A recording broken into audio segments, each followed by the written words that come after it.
এই যে আপনারা দেশে থেকে ঈদ করেন, আমরাও কিন্তু ঈদ করি। ভাইবেন না যে আমরা বিদেশ আছি এনজয় কম করি, আমরাও ভালো এনজয় করি। এই যে দেখেন রান্না বাড়া সব রেডিমেড করে নিয়ে আইছি, মানে চিন্তা ছিল একটা, হয়ে গেছে উল্টা, তাই না?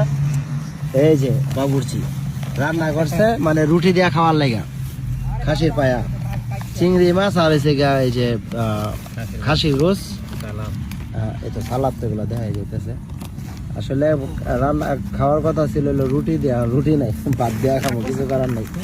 এটা হচ্ছে আমগো মুরব্বি, বুঝছেন? এখানে আরো লোক আছে, এই যে বাবুর্চি, এটা হচ্ছে আমার ভাইরা ভাই, এটা হচ্ছে চাচ্ছু। চাচ্ছু ইয়া রুমা বাবির কথা মনে হয়? হ্যাঁ, ফোলার কথা মনে হয়নি? আচ্ছা, বেশি কার কথা মনে হয়, বাবির না ফোলার? সবার কথাই বেশি কারে মিস করেন? আমার ভাবির কথা তো মনে হয়। না না, বেশি মিস করেন কারে কোন তো? হ্যাঁ, এই আপনি কারে মিস করেন বেশি? হ্যাঁ, আপনি আমার মেয়েকে। মেয়েরে মিস করেন অবশ্যই। আপনি? আমার ছেলে আর আমার বাস্তি। ছেলে আর বাস্তি রে। ভাই আপনি কারে মিস করেন? আমি আমার প্রত্যেক ফ্যামিলির সবাই